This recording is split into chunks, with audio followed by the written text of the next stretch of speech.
Al-Andabur quedaba atrás.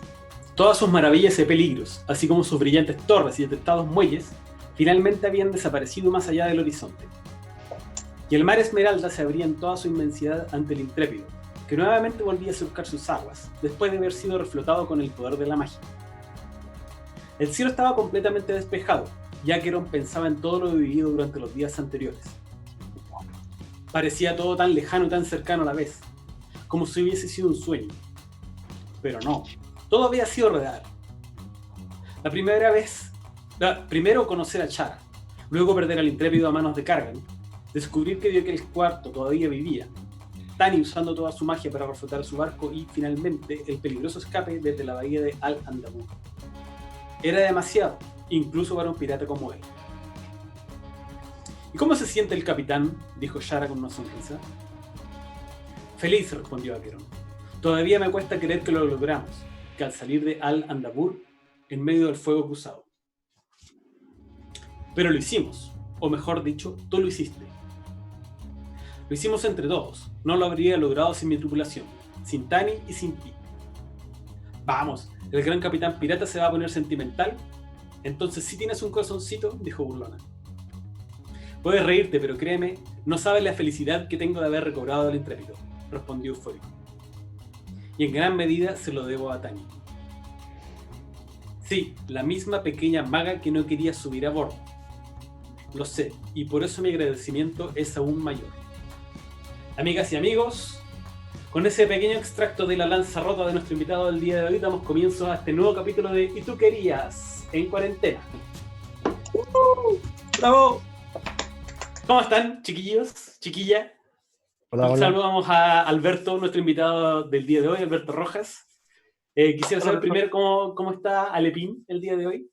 Ha sido un día rudo, impresionante, de cosas que llegan, de cosas que te quitan, de cosas que vas a recuperar. Ha sido un día rudo, la verdad. Pero aquí estamos, al pie del cañón. Bien, buen ánimo, veo. ¿Sí? Y Hugo, ¿qué tal está Hugo? Yo muy bien, feliz, contento. Hoy día, aparte del invitado que tenemos, también estamos estrenando un bonito logo, un bonito diseño que nos mandó de regalo en realidad la tremenda Anne Stay, que de verdad se pasó, le quedó muy bonito el vaquerito. En la transmisión en vivo está en la esquina superior derecha. Así que muchas gracias, Ana, te pasaste, tremendo trabajo te mandaste, corazón gigante. Sí, muchas gracias por el regalo que nos hizo, un tremendo logo. Sí. Bueno, y le damos la bienvenida a nuestro invitado el día de hoy, periodista, académico y, por sobre todo, el día de hoy, autor, entre otros, de La Lanza Rota. Ya vamos a estar hablando un poco más adelante de su trayectoria como autor. Alberto Rojas. ¿Cómo estás, Alberto? Un gusto tenerte aquí con nosotros. Hola, Daniel, muchas gracias por la invitación. Hola, Ale. Hola, Hugo, ¿qué tal?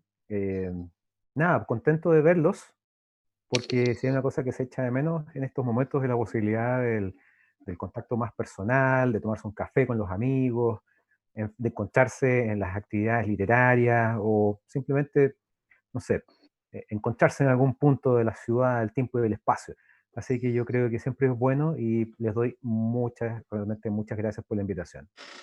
Extrañamos este contacto humano que al menos en esta época lo hemos encontrado en estas pantallas que Sí, parecían tan frías en su momento y ahora son nuestro nexo.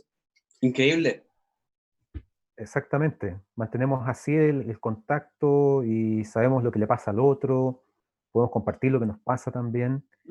Y bueno, supongo que cuando se escriba este episodio de la historia, esto va a ser algo que sin duda va a destacar. Cómo todo se volvió plano, cómo todo se volvió pantalla. Sí. Mm.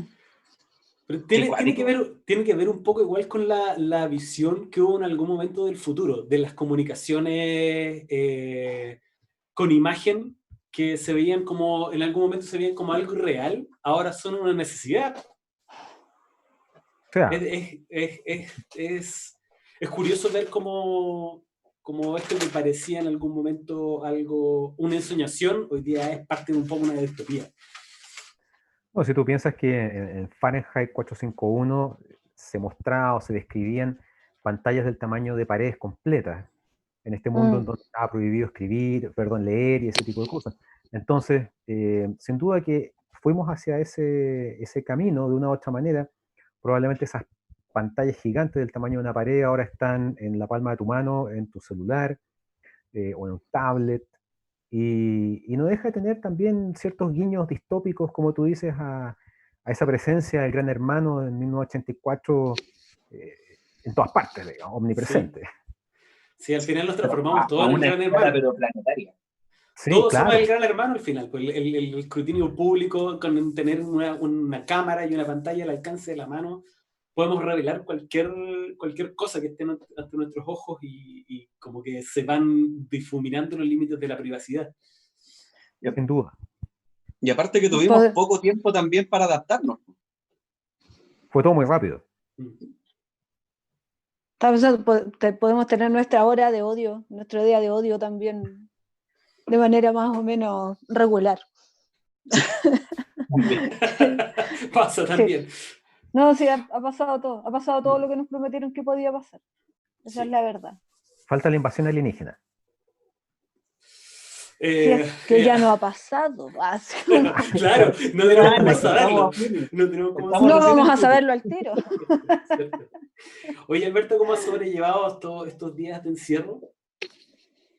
Mira, estoy con mi familia desde mediados de marzo y bueno, cada uno se ha logrado hacer su espacio, clases online, trabajo online, la mesa del comedor está convertida en el espacio de coworking de la casa y yo te diría que lo que más me ha costado es la sensación de que como que uno trabaja más y que el horario de trabajo se extiende. Yo siento, o sea, yo tengo claro que trabajo más horas y hasta más tarde, pero fíjate que dentro de todo, afortunadamente, todos bien y bueno, de algún modo ordenando el día en función de los espacios. O sea, a mí me hizo mucho sentido ese meme que circuló hace algunas semanas, que era una especie de pasaporte con unos timbres, que decía cocina, comedor, terraza, porque es verdad, o sea, yo creo que uno de algún modo lo que hizo fue comprimir el mundo personal y por ejemplo yo cuando, no sé, en la mañana ya vestido, hago mi cama y salgo de mi dormitorio, yo trato de no volver a mi dormitorio hasta cuando termino mi trabajo. Y ahí es la sensación de volver a la casa. Como que ahora mi casa es el dormitorio y el resto de los espacios son espacios comunes o lugar de trabajo, que tiene la particularidad de que ahora tienes que irlo alternando con cosas que tienen que ver con la gestión doméstica, o sea, desde hacer almuerzo, SEO, y son cosas que no puedes necesariamente dejarlas para la semana. Claro. Sí. Sí, ha sido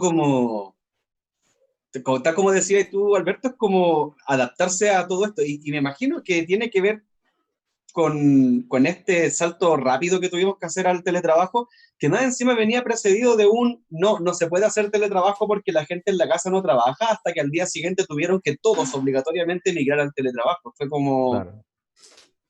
Y sí se podía. O sea, estamos como en los supersónicos, pero más tristes. Sí, nos falta a todos una robotina que nos dé una manito. ¿Eh? Que lave la loza. Claro, por ejemplo. Que lave la loza. Todos tenemos de algún modo la loza, loco. A un astro que nos acompaña. Sí, yo creo que efectivamente es un tema. Me reía mucho también con ese video del lavaplatos mágico, que uno dejaba las cosas en el lavaplatos y después aparecían limpias y guardadas. Entonces, ya todos descubrimos cómo funciona y quién lo hace funcionar. Sí, maravilloso. Exacto. Qué increíble la cantidad de loza que uno ocupa en el día. Sí. Increíble. Yo vivo solo y se me acumulan losa en el día y es como que, loco, si vivo solo, ¿cómo? ¿Cómo? ¿Por qué estoy acumulando losa en el día? ¿Qué estoy haciendo mal? Algo. Ya por medio haciendo pan, todo eso. También, pues. Oye, Alberto, ¿tú has estado haciendo clases en este tiempo? ¿Has tenido que hacer esa actividad? Porque la gente está en las redes hablando mucho sobre el tema de los profes, de cómo se enciende la pantalla, no enciende la pantalla, la sensación de que puedes opinar o no, es una cosa como súper distinta igual. Sí, sin duda. Como ustedes bien dicen, la transición entre que un día estábamos en la oficina o en la sala de clase y después rápidamente hubo que irse para la casa, eh, fue muy brusco. Y yo creo que, claro, en ese sentido, yo tengo la posibilidad, el privilegio en este contexto de poder hacer teletrabajo a través de seguir haciendo clases, entre otras tantas cosas que hago en la universidad.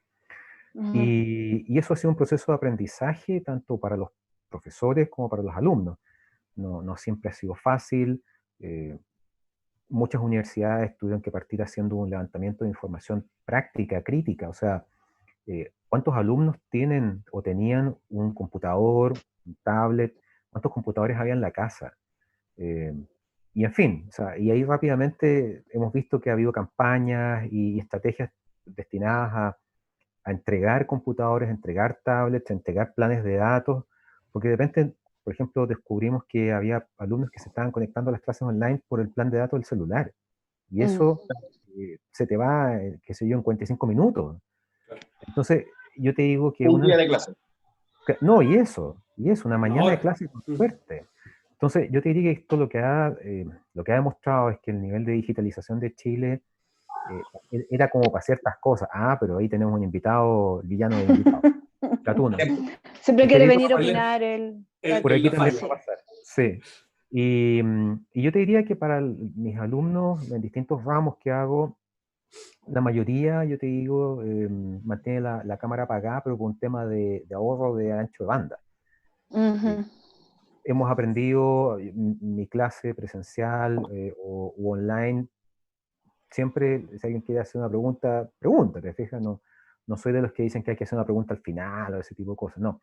Así que hemos mantenido una relación bien cordial. Ha habido que cambiar, obviamente, ciertas cosas. O sea, la bibliografía de los cursos está toda en la biblioteca. Entonces, eh, hubo que buscar alternativas. Ah, claro. Y cambiar, por ejemplo, también Uy, cierto tipo de evaluaciones y buscar otra forma de evaluar y que además fuera práctica, fuera útil, que estuviera en sintonía con el programa, ese tipo de cosas. Y que yo creo que eso ha pasado en todas las universidades y probablemente en todas las universidades del mundo. Sí, pues el proceso de sí. adaptación yo creo que ha sido particularmente complejo porque se daba por sentado que la penetración de Internet en Chile era muy alta y parece que más allá de los planes móviles no es tan real esta afirmación. Y hay una de las tantas brechas que se han enfrentado a la hora de llevar el aula a la casa. Te Claro, enfrentas a otro problema también, pues, o sea, ¿cuántos computadores hay en la casa? Si está el papá o la mamá teletrabajando, ¿qué ocupan los niños para conectarse? exacto. Exactamente, y lo que tú dices es muy cierto. O sea, esto evidencia una brecha tecnológica dentro de un país y también a nivel mundial entre países. Y ahí te das cuenta realmente cuál es el grado de conectividad, cuál es la calidad de tu internet, la velocidad, esa idea interrogante que tenemos todos nosotros, si realmente uno recibe la misma cantidad que está pagando en términos de servicio, ¿verdad? Y hay formas de verificarlo, ¿no? Pero también te das cuenta que los proveedores de Internet tampoco dieron abasto, han logrado mantener la, el mundo digital a flote, pero yo creo que todavía falta mucho para poder decir que se puede hacer un traslado del mundo estudiantil, académico, laboral, desde la oficina, desde donde tú estés, digamos, a tu casa, sin que se caiga. O sea, no sé, dos personas conectadas al mismo tiempo por Zoom, a lo mejor colapsa la conexión de la casa, inevitable. Sí, también. Sí. Y yo creo que las compañías telefónicas, de telecomunicación en realidad están un poco al debe, o bien al debe. A mí me consta, por mi experiencia personal, que no me están dando todo lo que tengo contratado. Sí, es un tema.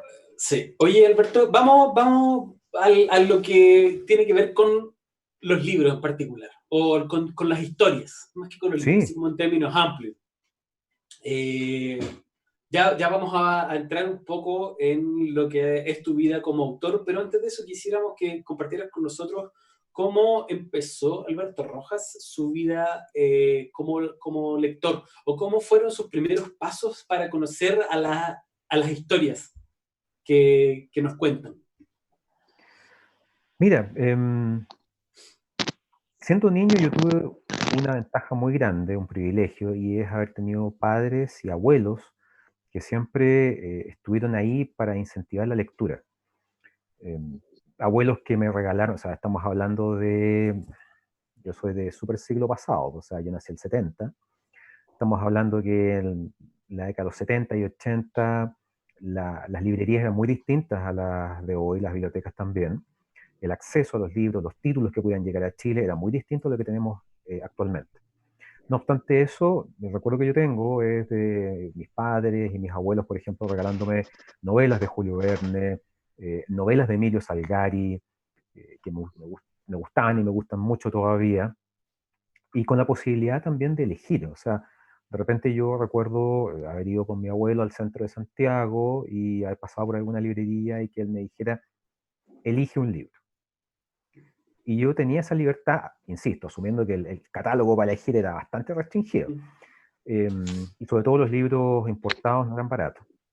Entonces, claro, por ahí entró el tema de la literatura por el camino de la aventura. Entonces, por ejemplo, las novelas de Emilio Salgari, Sandokan, El Corsario Negro, en fin, suma y sigue. Todas las novelas de Julio Verne, H.G. Wells, um, cosas como La Isla del Tesoro, El Último de los Mohicanos, cosas que probablemente hoy día o no las encuentras en librerías o ya están fuera de los planes lectores. Y eso de algún modo fue motivando mi interés en la lectura, además que había un incentivo escolar perverso, y era que me iba bien en las pruebas de libro. Entonces era la oportunidad de subir promedio. Así que había que esforzarse, esmerarse en eso. Y después te diría que yo fui derivando al ámbito de la ciencia ficción, porque me gustaba, había descubierto la ciencia ficción en los 70 a través de una televisión chilena abierta bien particular. Entonces, lo que yo veía eran cosas como Perdidos en el Espacio, Tierra de Gigantes, Viaje al Fondo del Mar, El Túnel del Tiempo, una breve pero sorprendente temporada que Canal 13 tuvo de Doctor Who, que en ese entonces era el Doctor Misterio. Y claro, rápidamente ahí empecé a encontrar lo que se podía encontrar en ese minuto en Chile en esa época. Te digo, Ray Bradbury, Isaac Asimov, Arthur C. Clarke, y no mucho más. Y de ahí, claro, comenzó mi interés por la ciencia ficción. La fantasía la encontré mucho tiempo después, ¿te fijas? Eso. O sea, fuimos desde la aventura a imaginar más el mundo como podría ser. Esa es como la evolución. Sí, yo te diría que la exposición temprana a ciertos tópicos, o sea, Fundación de Asimov yo me lo leí a los 11 años y me voló la cabeza. Y Sí, de buena. ahí seguir avanzando con la saga en la medida que existían libros o sea, yo recuerdo haberlo leído a través de una colección de libros que llegó a fines de los 70, comienzos de los 80, el sello colombiano Oveja Negra, que eran unos libros bastante baratos para la época, se vendían en kioscos, no en librerías, y ahí tenían esos títulos, y era sorprendente. O sea, de hecho, ahí, Unos rojos, ¿no? claro, Sí, las portadas no eran muy bonitas, pero la contraportada era color rojo con letras blancas, y ahí, por ejemplo, se publicó la novelización de Star Wars y del Imperio Contraataca, entre otras tantas cosas. yo me acuerdo perfecto de esa colección. Sí, me voy Pero a sí, levantar un segundo porque creo que... me Empezó el acuerdo, momento de mostrar me acuerdo, libros. Sí, vamos a mostrar los juguetes. Claro. No, me acuerdo perfecto porque de hecho yo estaba muy esa, chica, esos esa, eran, esos eran. exactamente, claro. Y quería leer la novelización del regreso del Jedi y mi mamá no me dejó ¿Por y qué? me pasó, no me dejó leerlo y lo que sí me dejó leer, porque mi mamá era profesora en la escuela donde yo estudiaba. Entonces como que podía ir a la biblioteca y ella andaba en la biblioteca también y es profesora de castellano, entonces como que andaba dando vueltas siempre. Y no me dejó leer El regreso del Jedi pero me dijo, pero este sí lo puedes leer. Y me hizo leer Fahrenheit. ¡Oh! ¡Qué grande, Margaret! Igual bien. Yo creo que sí, yo creo que ella pensó más en mi educación. Pensó así como, Eso está claro. Eso hay está que claro, pero formar a igual, esta niña. Sí, claro. Claro. Me hizo leer Fahrenheit en ese rato. Y Sí, es sí, esa formativo. colección era muy rica. Me gustaba No, mucho. genial. Y lo entretenido es que yo, por ejemplo, las portadas que mostraste, Daniel, son bien llamativas porque como que no tienen mucha relación con la historia. Claro. Y yo después como que enganché con la idea de que las portadas eran como imágenes de esa película que se llama Silent Running, que es, no sé si ustedes la vieron seguramente, que es una película de ciencia ficción sobre unas naves en donde están los últimos árboles y hay un humano que los cuida con una serie de robots. Bueno, y estas como hábitats así tipo domo son las portadas de algunos de esos Son libros. como que compraron el póster de cine y lo No me cabe la parcelando. menor duda que así fue. Claro, Sí, sí, así los economía de recursos. fotogramas. Qué buena.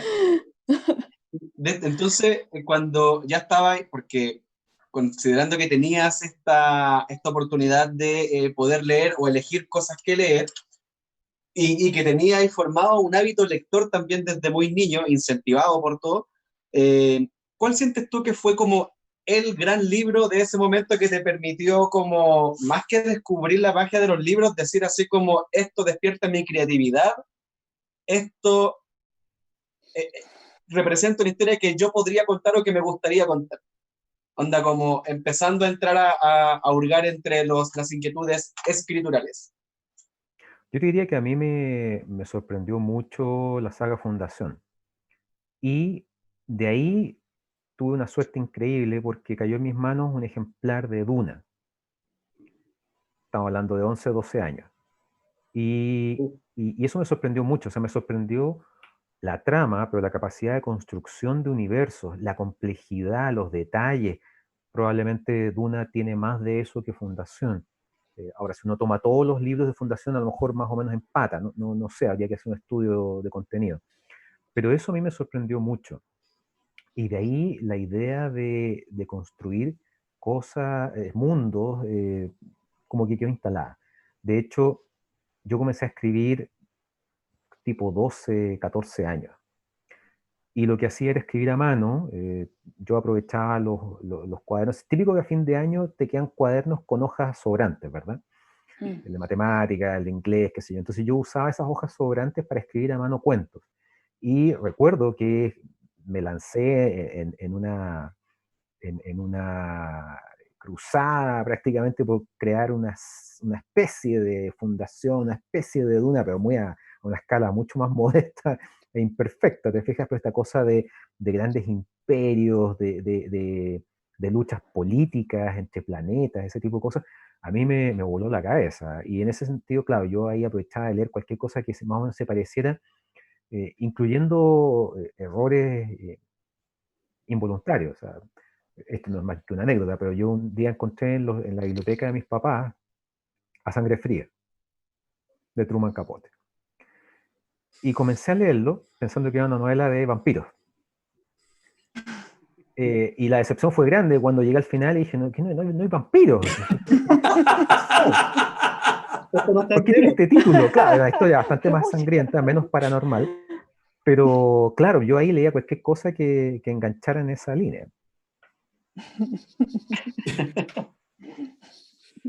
Oye, ¿cómo fue evolucionando esta incipiente creación de mundos?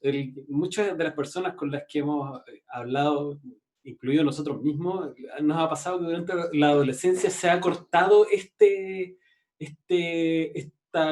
ganas de contar historias escribiéndolas. Uno se puede poner cuentero y contárselo a un grupo de amigos, pero deja un poco de lado lo que es desarrollar historias ya más concienzudamente y plasmarlas en el papel. ¿Te pasó eso a ti?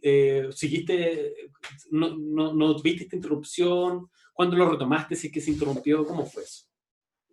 Yo te diría que no se interrumpió tanto, quizás se interrumpió ya más en la universidad cuando empecé a estudiar periodismo, ¿te fijas? Porque faltaba tiempo para ese tipo de cosas y en general más se lo dedicaba en las vacaciones. Pero durante la adolescencia, en donde yo además era un adolescente muy nerd, ¿ah? Probablemente yo habría calificado para cualquier película de Adam Sandler, eh, ciertamente la aventura de escribir fue mi compañía principal, te fijas, o sea, yo estaba muy lejos de ser, por ejemplo, eh, bueno para los deportes, o sea, y en un país como Chile, y ser malo al fútbol arruina tu vida para siempre, ¿te fijas? Eh, o sea, cuando jugábamos fútbol en el colegio, que no se jugaba otra cosa, o sea, a lo más, deben tener clase de gimnasia, básquetbol. Eh, pero la pichanga del recreo era imperdonable, y cuando había dos capitanes y elegían ya tú para allá, tú para acá, tú para allá, yo siempre quedaba al último. Y nadie quería que yo estuviera en su equipo. Entonces, tampoco había tantos carretes en esa época, y yo carreteaba en, no sé, pues, en la parte, en Santiago Antiguo, te fijas, Plaza Brasil, Quinta Normal, ese tipo de sectores. Entonces, claro, para mí la literatura el ejercicio de escribir fue una gran compañía, eso sin duda, y la música, como buen adolescente. ¿La música asociada al proceso de escribir o corrían por caminos independientes? Mira, corrían por caminos bastante separados, porque, claro, escribir ciencia ficción o hacer el ejercicio, el intento de escribir ciencia ficción mientras escuchas a Toto, Chicago, Heart, Bon Jovi, cosas como que no calza. O a lo mejor sí, no sé. Pero después, ya mucho tiempo después, hasta el día de hoy, lo que yo hago muchas veces es escribir escuchando bandas de sonido. Y yo a lo largo de los años me he ido dotando de una colección más o menos grande de bandas de sonido de distintos autores, distintas épocas. No sé, Bernard Herrmann y Niklos Rocha hasta Hans Zimmer, ¿te fijas? Y yo te diría que ahí, sin duda, que la música de películas es una gran compañía y un insumo para el proceso creativo, al menos en mi caso. Y ahí, ¿cómo lo escoges? ¿Dejas que pones una música y te dejas llevar? ¿O dices, necesito escribir algo en este tono, perdón, y escoges una banda musical para ello? ¿Cómo funciona ahí? ¿Cómo De es las el dos maridaje? formas. De las dos formas. De repente hay historias, relatos o capítulos de algo que estás escribiendo, en donde escuchar una sola banda de sonido de comienzo a fin es compañía, te ayuda a la concentración, al menos como te digo en mi caso. Y hay otras oportunidades en las cuales yo he elegido ciertos temas de ciertas bandas de sonido y los he dejado en un loop así durante una hora o algo más, y eso como que me ha ayudado a enfocar la narración, sobre todo porque siento que esa música calza con lo que estoy describiendo, o con ese diálogo, o esa escena, o ese conjunto de capítulos. Alberto, a propósito de eso que nos estás contando, tengo tu biografía acá en mi celular. Soy Que súper mira, mala stalker, pero tengo tu biografía acá. Y dice Yo o discrepo. lo no oficial. que el año 94 estuviste haciendo reseñas de cine en la revista del Videoclub Errols. Y quiero saber si eso es cierto. ¿Tú qué crees? A mí me encantaría que fuera cierto para que nos cuentes sobre tu relación con el cine, porque parece que es bien estrecha. Sí, ese fue el mejor trabajo de mi vida. Claro, corría marzo, abril del 93, y supe que estaban buscando bueno, existían los videoclubes, estaba la cadena Errols, que fue el predecesor de Blockbuster, y ellos editaban una revista, sí, estaba impresa, papel cuché, color, digamos. Hoy día sería digital o un PDF. Bueno, el asunto es que yo fui, presenté, no sé, mi currículum bastante exiguo para ese entonces, estaba en mi último año de universidad, y se estaba armando un grupo de colaboradores bien interesante, bien entretenido. Y claro, ahí, por ejemplo, coincidimos René Naranjo, Esteban Cabezas, Salfate, etcétera, digamos. Y lo que hacíamos básicamente era ir a Blockbuster, que tenía las oficinas ahí en Antonio Belet, cerca de la Costanera, y nos íbamos para la casa con una montaña importante de VHS, y empezamos a ver VHS y escribir los artículos, y entregarlos en disquete, porque el correo electrónico todavía no estaba tan Oh. masificado. No, aquí el carnet se me cayó al nivel menos 20.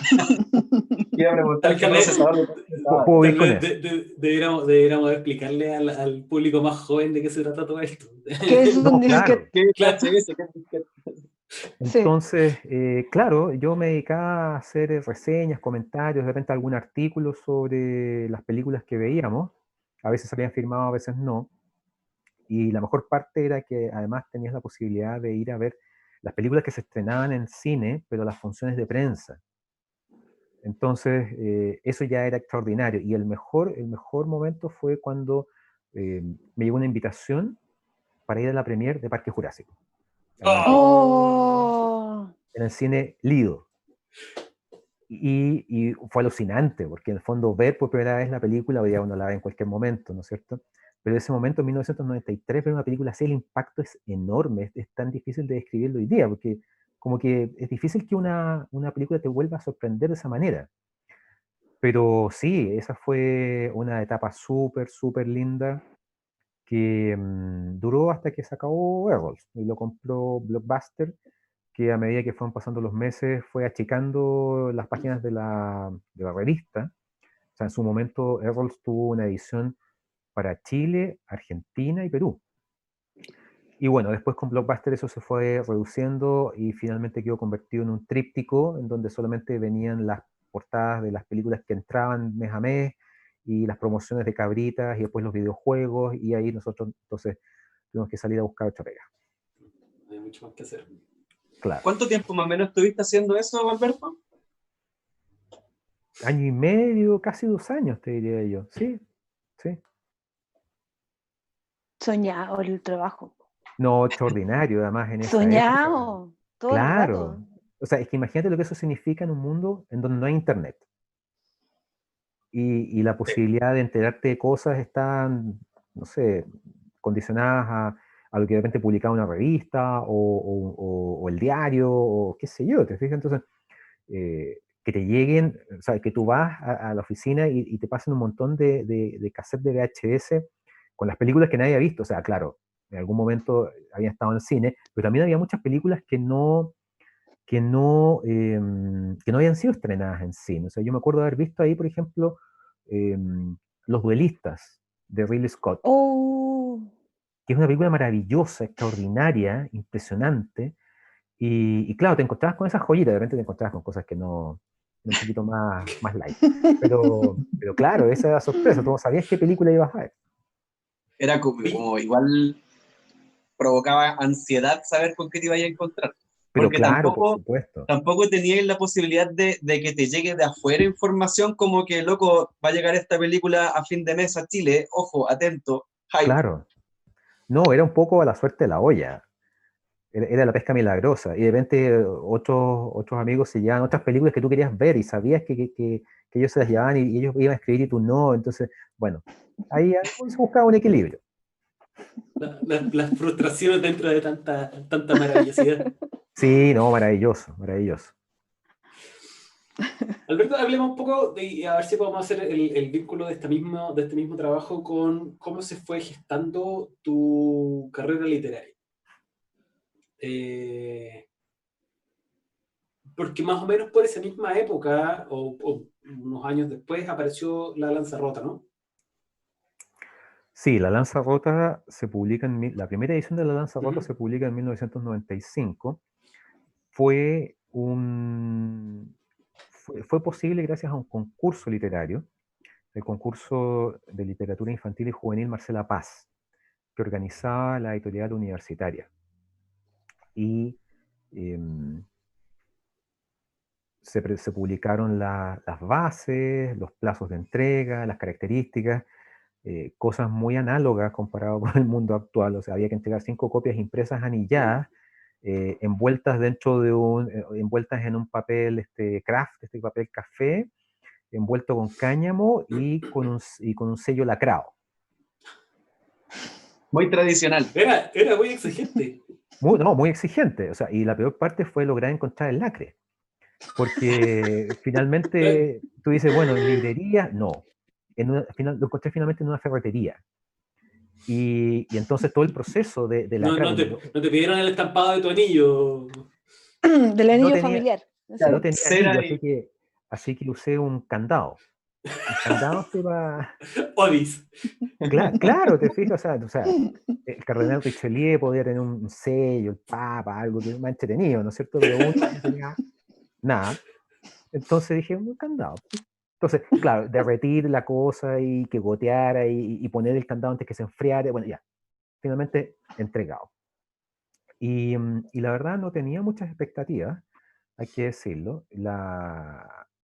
Fue mi polola de ese entonces, mi actual esposa, quien ella vio primero el aviso en el diario y me dijo, manda esta novela, mándala. Y yo la verdad no estaba muy entusiasmado con la idea y bueno, al final ya, lo mandamos y para mi sorpresa ganó. Ganó parte del premio, una cantidad en dinero y la otra, la publicación del libro. La idea de publicar para mí estaba muy lejos en ese entonces y fue una experiencia muy linda porque por un lado la Lanza Rota se convirtió en una excentricidad en las librerías chilenas porque los libreros no sabían dónde ponerlo. No sabían si ponerlo en autores chilenos, ciencia ficción, novedades, infantil. Era un tema súper complejo. O sea, piensa tú que de partida Harry Potter todavía no ha sido traducido al castellano. eh, Faltaban muchas de las sagas, historias que hoy día sí tú puedes encontrar en distintas librerías. Y eso de algún modo me abrió a un mundo que yo no conocía, que era, por ejemplo, de dar entrevistas, que te inviten a colegios, conversar con los estudiantes. Y fue una experiencia muy linda, la verdad, fue un inicio muy luminoso que bueno, fue el puntapié inicial y de ahí, bueno, seguimos, seguimos hasta el día de hoy. Oye, disculpa Alberto, tú mandaste este manuscrito que ya estaba terminado. ¿Cómo fue el proceso de escribirlo? ¿Cuándo lo empezaste a escribir? ¿Cómo nació la inquietud? Varias cosas, o sea, por un lado era el año 94, yo ya estaba egresado, no encontraba trabajo y, y alternaba escribir esta historia con entrevistas de trabajo y ese tipo de cosas. La idea de escribir una historia de corte fantástico surgió básicamente por dos motivos. O sea, a mi polola de ese entonces, mi señora actual, le gustaba y le gusta mucho Lewis y toda la saga de Narnia. Y me la prestó, yo la leí, no la conocía. De hecho, yo te diría que mi toma de contacto con el mundo de la fantasía literaria fue bastante, no sé si tardío, pero por un camino súper distinto. Yo cuando entré a estudiar periodismo, y yo venía de haber leído El siglo de oro español al derecho y al revés, y mucha literatura española clásica, y mis compañeros de universidad venían de leer El Señor de los Anillos, El Guardián frente al Centeno, y ese tipo de cosas. Y me di cuenta que yo estaba absolutamente, no sé si retrasado, pero sí frente a esa exploración literaria. Entonces, rápidamente empecé a tomar por asalto la biblioteca de periodismo. Y ahí me di cuenta que lo que yo había leído de fantasía no tenía nada que ver con lo que habían leído otros compañeros. ¿Te fijas? O sea, yo tenía básicamente dos referentes. Uno era Conan y toda la obra de Robert Howard, que siempre me fascinó. Primero la conocí a través de los cómics y después de las pocas novelas de Conan que en ese entonces circulaban. Y lo otro fue una cosa más bien accidental, que en una librería encontré un ejemplar de Elric de Melniboné, de Michael Moorcock. Y rápidamente empecé a devorar las novelas de Elric, que me parece hasta el día de hoy una de las historias más fascinantes que hay, y no entiendo por qué Netflix, ni Amazon, ni nadie ha hecho todavía una saga con la saga del Príncipe Albino. Entonces, claro, a partir de ahí yo tuve como esas influencias para ir armando este mundo fantástico que, si tú lo miras, es muy arquetípico, es muy by the book, ¿te fijas? O sea, el héroe, la heroína, el mundo mágico, el hechicero, el bosque, de algún modo ese tipo de cosas las fui tomando de otros autores, eso es innegable. Hay un guiño a Star Wars, por ahí, ¿te fijas? Eh, y claro, eso después fue creciendo y me fui distanciando de la Lanzarrota en términos de la evolución de ese universo. Y de hecho, Daniel, tú mostrabas la portada de la nueva edición De de la la edición actual. Lanzarrota, que se publicó este año por Planeta Lector, y que es una edición extraordinaria, básicamente porque cuenta con las ilustraciones de Félix Vega, tanto en su interior como en la portada, que es maravillosa. Yo la verdad me siento privilegiado, afortunado y agradecido de que Félix haya ilustrado la Lanzarrota. Por otro lado, Félix me dijo que lo había pasado muy bien porque le gustaba mucho el libro. Esa ilustración es maravillosa, y esa ilustración nunca se había, valga la redundancia, nunca se había ilustrado ese episodio de la novela antes. Entonces, claro, cuando Planeta Lector conversamos la posibilidad de reeditar La Lanza, que estaba descontinuada desde hace unos 5 o 6 años, ya no se encontraban ejemplares de los últimos que editó Universitaria, al momento de leerla me ocurrió algo bien particular, y es que lo leí y dije, hoy día yo contaría esta historia completamente distinta. Y tuve la tentación de reescribirla completa, de contar de manera diferente o con otro ritmo, con otros diálogos, eso mismo. Y conversando con la editorial me dijeron, ¿sabes qué más? Esta obra es así, o sea, tú lo escribiste así a mediados de los 90 y es el clásico que conocemos, clásico entre comillas, eh, y, y la dejé tal cual, la dejé tal cual. Y claro, después de eso vino La Hermandad del Viento y después otras aventuras de Calomar como el Medallón del Sol Negro y La Venganza de la Reina, ¿te fijas? Y esas novelas tienen otro ritmo, tienen otro enfoque, otro trabajo de personajes. Yo sigo sintiéndome satisfecho con La Lanza Rota, eso sin duda, pero entiendo que está escrita por un Alberto de mediados de los 90 que es muy distinto al que está escribiendo hoy. O sea, tú mismo notaste tu evolución desde este puntapié editorial en el mundo editorial a lo que es hoy día. Hoy día ya que eres un escritor bestseller, que ahora estás con thriller histórico y tiene estas distintas etapas también de la fantasía. Tú mismo puedes notar cómo fue evolucionando tu escritura. Sí, claro, totalmente. O sea, yo te diría que La Lanza Rota del año 95 es evidentemente el primer libro que yo publiqué. Después hubo una segunda edición en 2007 que tuvo algunos ajustes y cambios respecto a la versión del 95. Y el 2009 ya salió la continuación, que es La Hermandad del Viento, y ahí hay una conexión muy fuerte.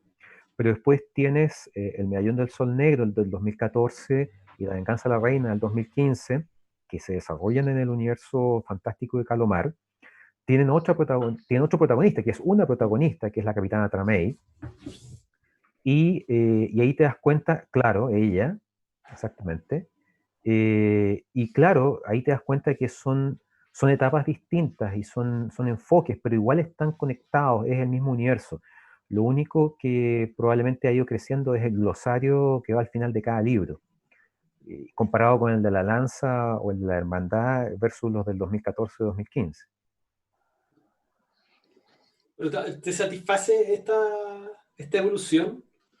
Partiendo de la base que al final decidieron dejarlo Lanzarrota así y como para mí como aventura, como novela de aventura funciona muy bien.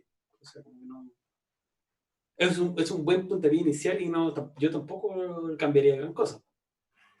Desde mi punto de vista como lector, digo. Sí, Pobre claro. de ti, Daniel, pobre de ti. No, por supuesto que yo me siento satisfecho. Siempre me preguntan cuál es tu mejor libro, y yo siempre digo que es el último, porque creo que escribir es como la gente que va al gimnasio y hace muchas flexiones y pesas y otras cosas similares y mantiene un estado físico. En la medida que más entrenan, mejor resistencia, no sé si estás preparando para el maratón o alguna cosa así. en la medida que tú sigues escribiendo, yo siento que efectivamente tú vas mejorando. Y sobre todo tomando en cuenta que es muy importante tratar de nunca caer en la autocomplacencia, porque es muy tentador decir, "Oh, esto me quedó filete, extraordinario". Y después no, y decir, no, este diálogo no es exactamente como yo lo quería, o este personaje no está escrito de la manera que yo lo quería escribir, y ese tipo de cosas. Entonces sí, pienso que es inevitable una evolución. Yo diría que eso pasa en todos los que escriben, y pasa, por ejemplo, con las bandas en música, y los solistas, y los pintores, y claro, si tú te remontas a sus inicios y ves sus obras finales, tú te das cuenta que hay un cambio. Y hay ciertos temas que en algún momento fueron importantes y después ya no. Y así, yo creo que es parte de, incluso en la vida misma, tus intereses, las cosas que te gustaban a lo mejor a los 14, no son las mismas que te gustan a los 30, o a lo mejor sí, hay cosas que son, hay amores que duran décadas. Sí. Sí, es interesante la analogía con el tema de la música, porque o sea, uno que no es negado para la música, o sea, que no, ni siquiera flauta dulce aprendí a tocar, te encontrás bueno. cuando vas creciendo y desarrollas una relación con la música que ciertas bandas te van tocando, por ejemplo, en mi caso, Metallica, yo llegué a Metallica justo en la época en la que sacaron el Load y el Reload. ¿Ya? Y los más viejos me decían, que esos discos son muy malos, que eran mejor antes, que ahora son comerciales. Yo no podía entenderlo porque ese disco en particular era el que me acercó a la banda. Hoy Claro, día yo escucho Metallica y digo lo mismo que decían esos viejos en la época que yo me acerqué, ¿cachai? claro. Y, y tiene que ver con que obviamente tú cuando estás desarrollando alguna experiencia, ya sea relacionada con el arte, con la creatividad, vas evolucionando también en las inquietudes que tienes. No podís tocar toda la vida como tocaba a los 17 que como tocaba a los 50, porque las inquietudes y la energía o la forma de hacer las cosas cambian. Sí, yo estoy de acuerdo contigo. Creo que uno va cambiando, cambias tus gustos, cambias la manera en que te vistes, el tipo de ropa que usas. em, no sé, uno antes se arremangaba la bastilla de los pantalones en los 80, ¿verdad? Y usaba camisas amasadas. Y hoy día no haría eso, ¿te fijas? Em, sería extraño. Algo que hiciera un cosplay de mí mismo en los 80. Claro, este disfraz, yo de los 80. Claro, exacto, te fijas, y pañuelo al cuello y una gabardina larga. Em, pero sí, sin duda que uno cambia, y quizá lo importante es entender que esas etapas no son mejores ni peores, sino que son como los ladrillos con los cuales tú vas construyendo un muro, una casa, ¿te fijas? Tú partes de una base, unos cimientos, y después vas levantando un muro, la ventana, el techo, ese tipo de cosas. Y que sin eso, lo que vino después no habría sido posible. Cierto. Sí. Yo sé que por razones de tu carrera como periodista, tuviste contacto con escritores. Sí. Entrevistaste a varios escritores que en este rato son considerados altos íconos en la cultura pop también. ¿Cómo fue para ti eso como autor, tener como ese encuentro y darnos a nosotros ese grado de separación? Fue, bueno, una de las cosas que yo siempre pienso que son regalos que te da el periodismo, es la posibilidad de tomar contacto con personas que a lo mejor tú no habrías podido conocer de otra manera. Yo tuve la posibilidad de entrevistar 2 veces a George R.R. Martin en 2011 y 2013 por teléfono. Conversaciones muy entretenidas con alguien que me pareció muy cercano, muy abierto a responder todas tus preguntas. Hay gente que no siempre es así. Y fue muy entretenido. O sea, terminamos conversando de cuántos gatos tenía él y cuántos gatos tenía yo. ¿Te fijas? Y recuerdo que en la entrevista de 2011, cuando hablamos de los dragones, yo le preguntaba, bueno, ¿y el rol de los dragones en la historia? Y me decía, sí, son como las armas de destrucción masiva del universo que yo he construido, son como las bombas nucleares. Y yo decía, sí, es verdad. El que las tiene y el que no las tiene marcan una diferencia muy, muy grande. Recuerdo también haber conversado de la influencia de la vida, porque en ese entonces, en 2011, se había publicado un artículo bastante largo en la revista Time, en donde lo llamaban el Tolkien estadounidense. Y yo le preguntaba qué él opinaba él de ese mote, y él me decía que lo agradecía, pero que no se sentía muy reflejado, básicamente porque encontraba que el tipo de fantasía que él escribía era distinta a la de Tolkien, que él tenía una opinión muy alta de Tolkien, que él se consideraba indigno de que le dijeran que era el Tolkien estadounidense. Y él además hace un pequeño vínculo con sus experiencias de vida. Y él me decía, bueno, Tolkien estuvo en la Primera Guerra Mundial, yo estuve en Vietnam.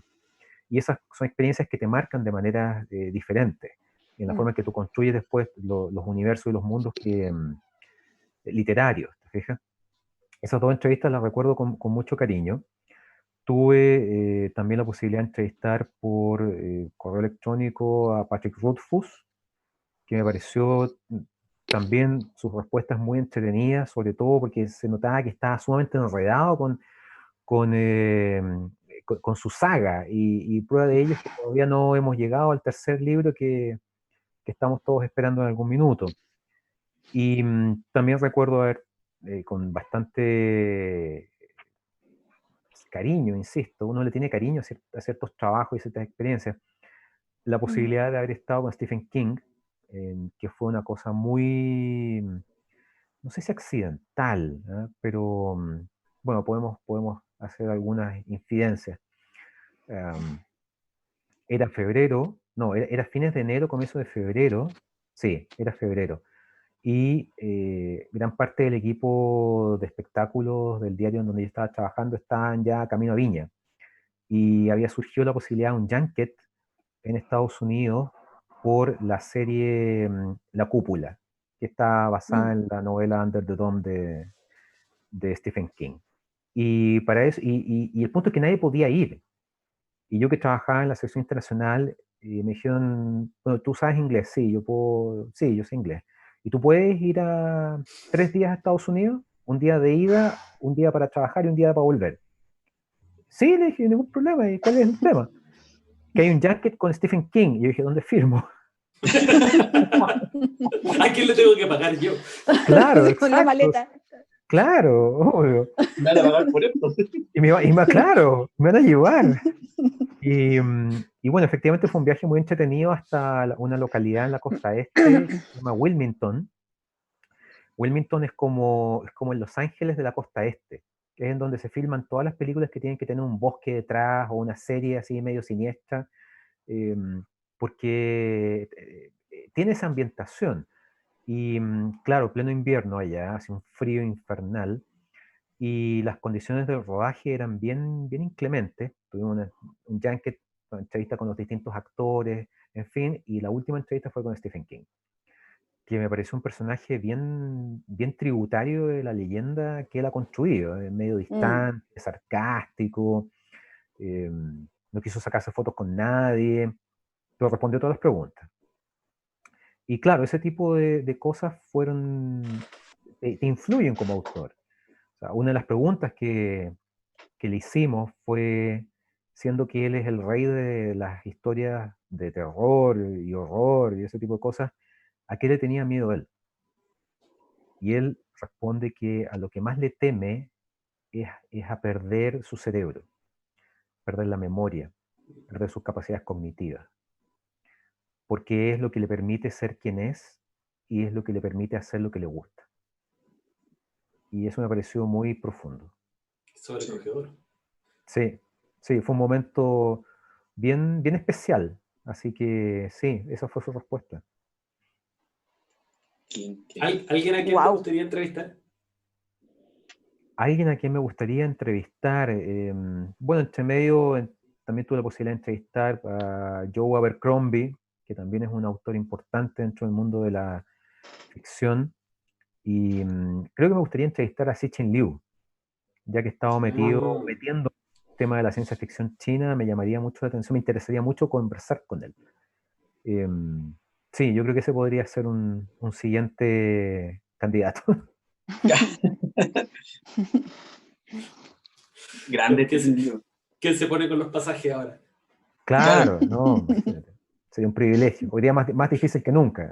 Sí, bueno. Bueno, o Tendría que... más fácil considerando estas pantallitas ahora también. Bueno, sí, también puede ser una entrevista online. Sí, yo creo que eso. Y te ahorras el hotel, el viaje, la cuarentena, el jet lag y todo eso. Cierto. Oye, Alberto, Sí. dentro de la temática de este programa, y tú querías, nosotros solemos hacer una pregunta a nuestros invitados. Habitualmente está relacionada con un relato que le pedimos. En este caso, dado tu carga de trabajo y el escaso tiempo con el que te invitamos, lo vamos a dejar solo una respuesta a la pregunta. Y nos gustaría saber, ¿qué harías tú si el virus mutara y se convirtiera en una mala persona? ¿En una mala persona? Una ¿Aún mala más? persona, más, sí. O sea, de como es ahora, en una mala persona. Eso sí que sería complicado. Yo creo que ahí tendría que asumir que no voy a volver a salir más en el resto de mi vida. Y que viviré en un permanente estado de cautiverio en mi propia casa. Sería complicado. Yo creo que ese sería como el peor de los escenarios, ¿eh? Hasta el minuto como que las mutaciones del virus no son muy claras o muy categóricas, pero que esto empeorara y entrara en una dimensión así como de película de terror, yo creo que habría que ciertamente empezar no sé, a aprender cómo cultivar de manera hidropónica todo tipo de verduras y salir a cazar palomas y loros silvestres a la plaza, porque yo creo que eso nos cambiaría la vida a todos, aún más de Sí. lo que ya esto nos ha cambiado, siempre con la esperanza de que ya sea que logremos entender cómo funciona este virus. Después de todo hay que considerar que no se cumplió ni siquiera un año del primer brote en Wuhan y sabes muy poco todavía de él, su conducta, cómo combatirlo, cómo adaptarse. Eh, Varios estudios que han sido publicados en las noticias dicen que en el fondo, mientras no haya una vacuna, va a haber que saber aprender a vivir con él.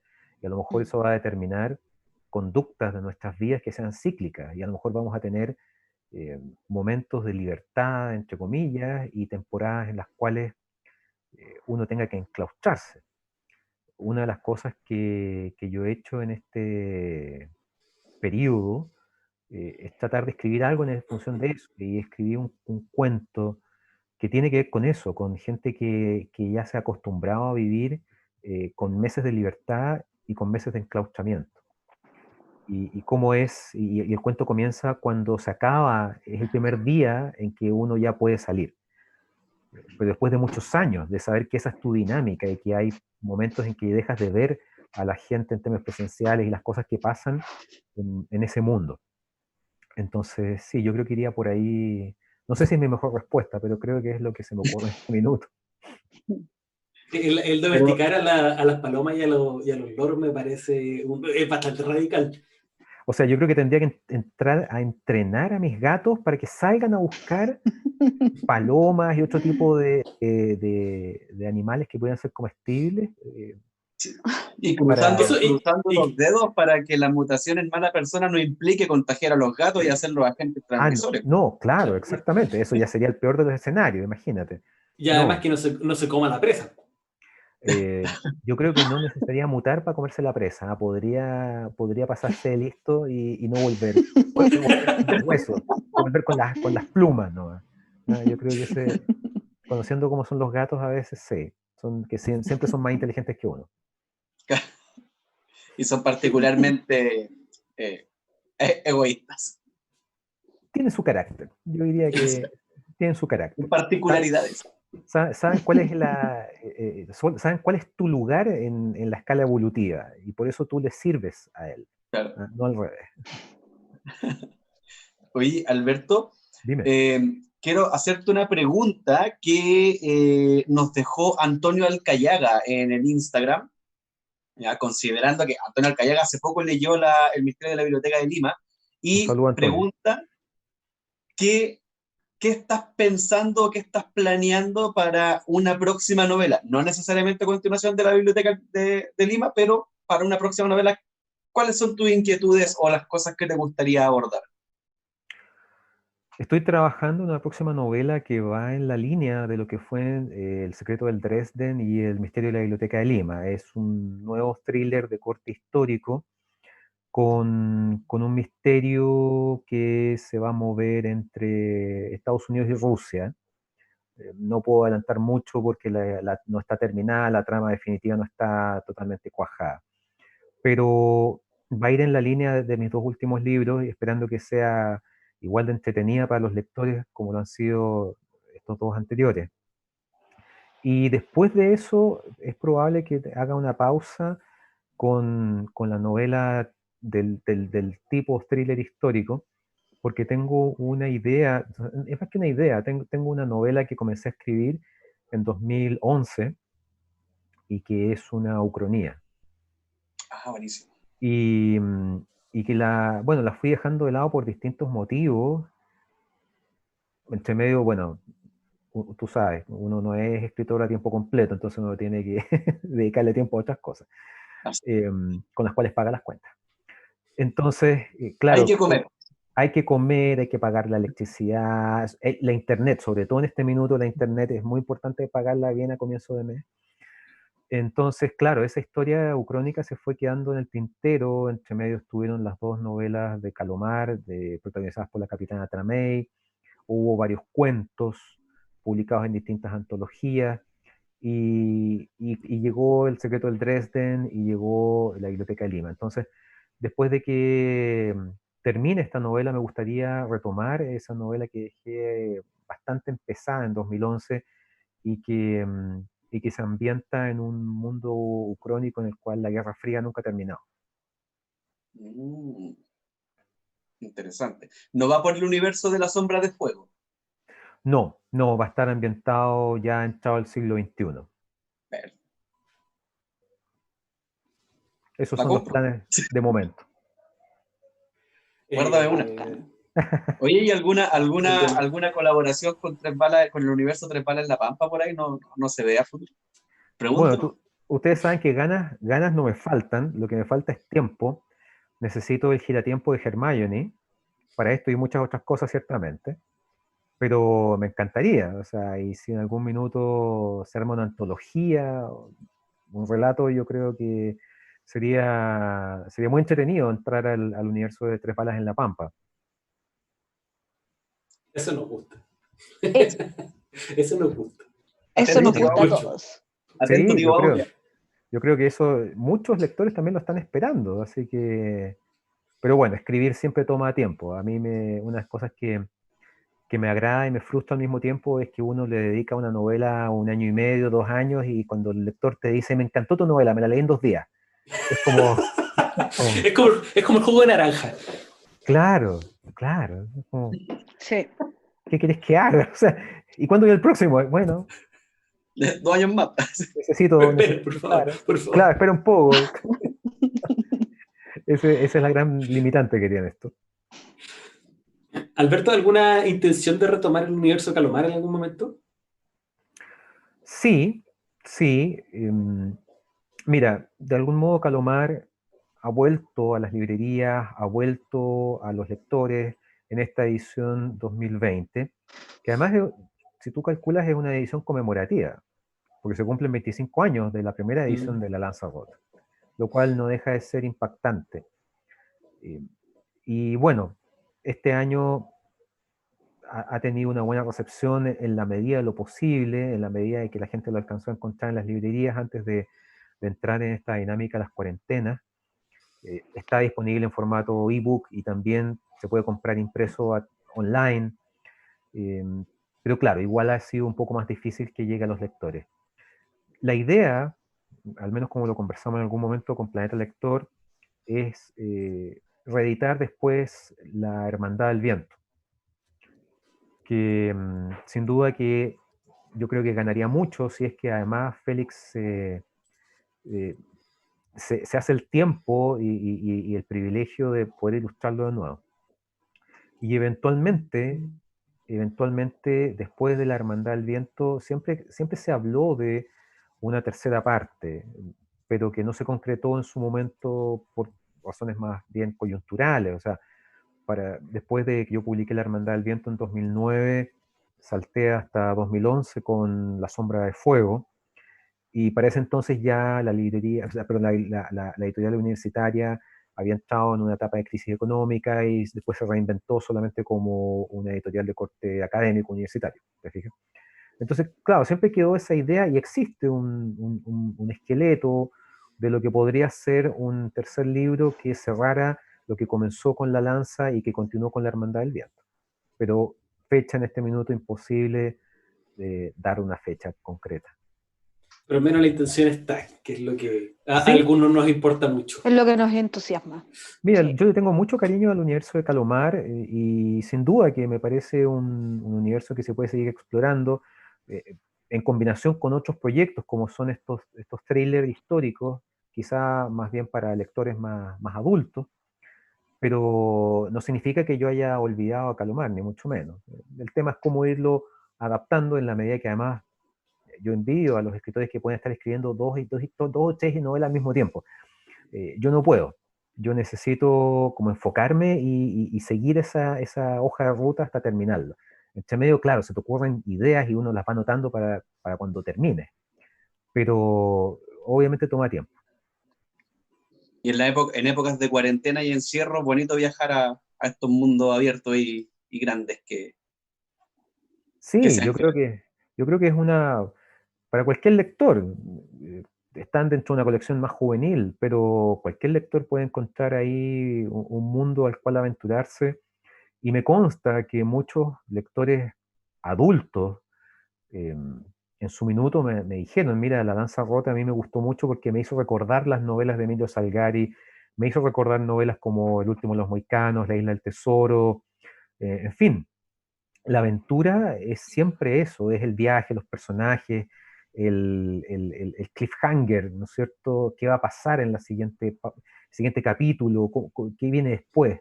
Y claro, eso puedes vivirlo con piratas y hechiceros, o puedes vivirlo con arqueólogos y otros personajes, digamos, más cercanos al mundo en el que vivimos nosotros hoy día.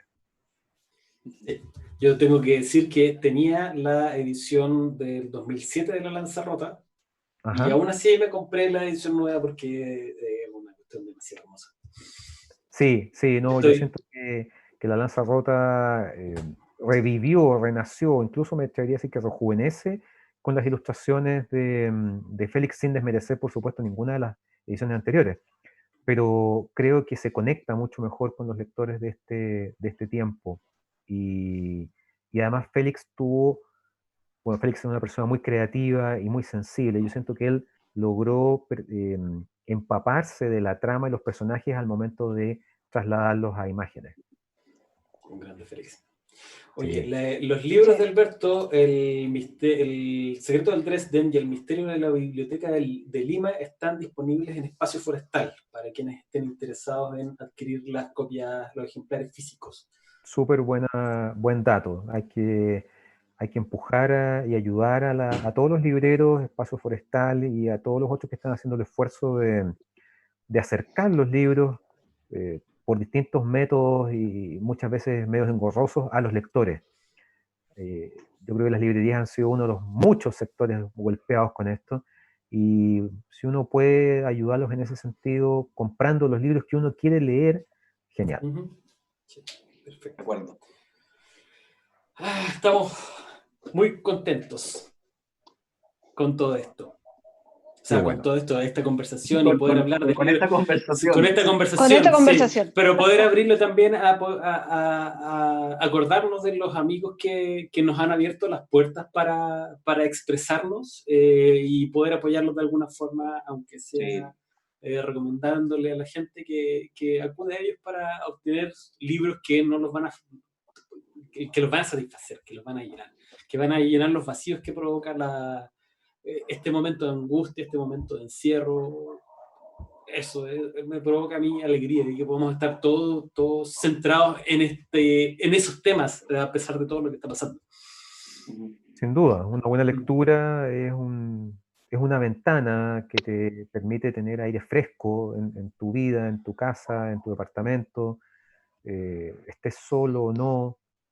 Yo creo que es muy importante y en este minuto hay muchos autores chilenos, ustedes mismos, que le están dando la oportunidad a la gente, a los lectores, de aventurarse en esos universos, en esos mundos, en esas épocas que están disponibles, hoy más que nunca. Así que hay que aprovechar ese Así impulso. es. Así es. Alberto, Sí. muchísimas gracias por habernos acompañado el día de hoy. Muchas gracias por esta conversación, por haber aceptado nuestra invitación a participar en Mi Tú Querías.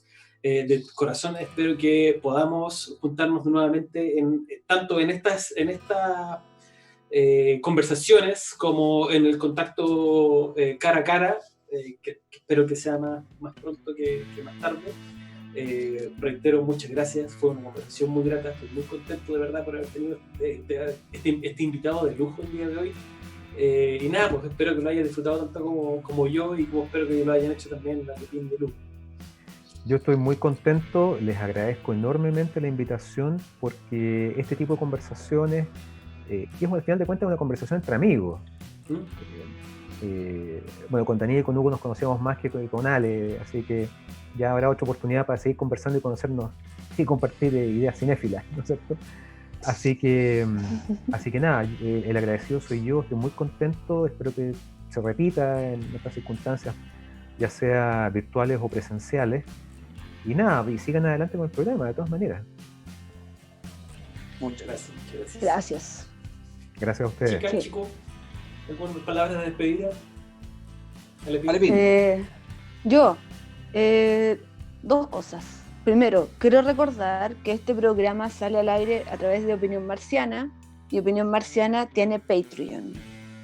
¿Quiere usted apoyar a esta plataforma que permite que salgan muchos programas a la semana? Patreon. Vaya a Patreon, busque Opinión Marciana y apoye la causa. Apoye la causa, sí. Eso es una cosa. Y lo otro que quiero decir es que no tenemos ministra. Gracias. Bien. Hugo.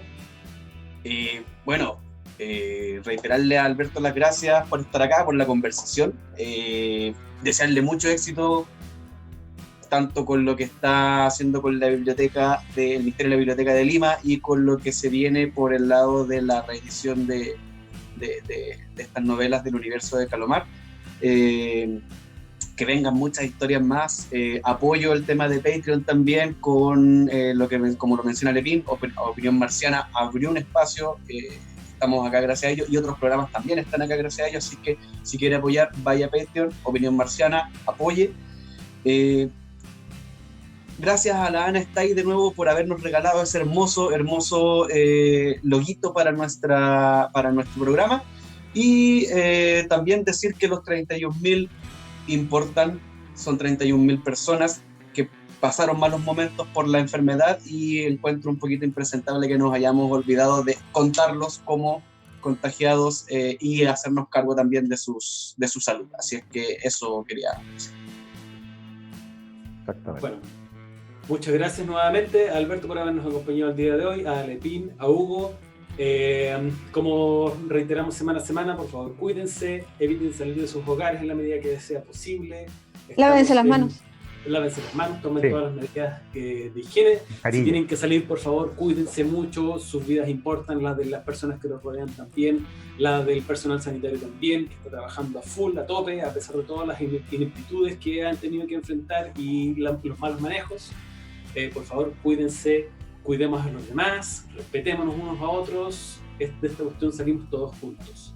Nos vemos el próximo martes en este mismo canal, en este mismo horario. Hasta la próxima. Chao, chao.